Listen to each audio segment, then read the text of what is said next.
As you can see, we're here in El Garaje. The current temperature is about 55 degrees. It has warmed up a couple degrees since New Year's, where it was about 30 degrees. Right here, what you're looking at is an amber brown American ale. The batch started as a Fat Tire clone from our good friend Rob at Southern Hills Brewery, Roanoke, Virginia. We did amp this up with an extra 4% dry malt extract. That should get this batch coming in about 9 1/4 if we have a 80% efficiency. So the yeast pitch for this was the blue pack, the Safale US-04, which is a lager yeast. I haven't really done much lagers before this year because I started brewing in the summer. So here we are. I have a few different batches going on in the garage right now, including cherry cider, which is right here. This one's been fermenting nicely. I had it in a hot fermentation room at about 70 degrees for 2 months, pulled it out, and then here we are. It's completely under pressure. It's much slower than the aggressive bubbling we see here with the batch we brewed 2 days ago. So it's been a little while since I made a video, but I've been quite busy the past couple months, couple weeks. What I do have over here, this one under pressure as well. This is a pumpkin lager that was also done with the Safale US-04. This one, it's under pressure, as you can tell. It's not really popping, but it does smell. You can smell the pumpkin pie smell almost as you press that on the top of the bucket lid. You can smell the pumpkin through the airlock.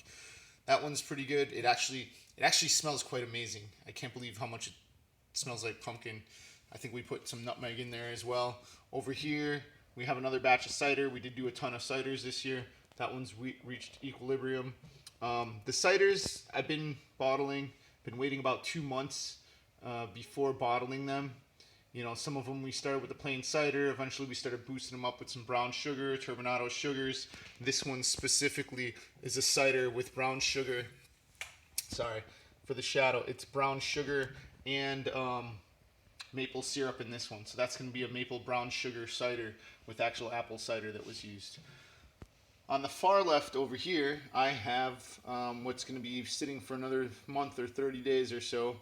45-day minimum is an Imperial Stout. This one we amped up, should be coming in around 11%, if not a little bit more. I think we put in a couple pounds extra DME in this one at the brew, just to get it a little bit stronger. So maybe, I don't remember, I'd have to go back to the recipe formula and check it out. This one, so when this one gets done next month, probably the same time the fresh brews are, we'll dump probably 2 liters of that into a small bourbon barrel I have full of bourbon right now, and then we'll bourbon barrel cure and age that one for another 30 days. And that is an epic beer. That one's a money winner right there.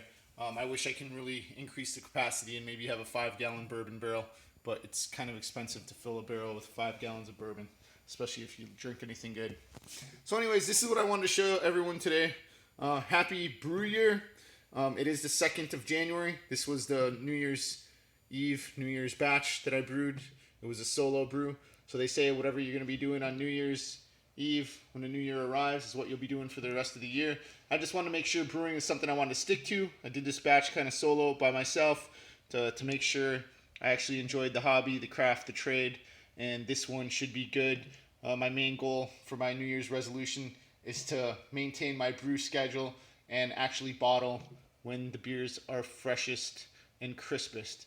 So we'll try to get this one bottled in 2 weeks. Should be able to try it in 3 or 4. And I'll let everyone know how it goes.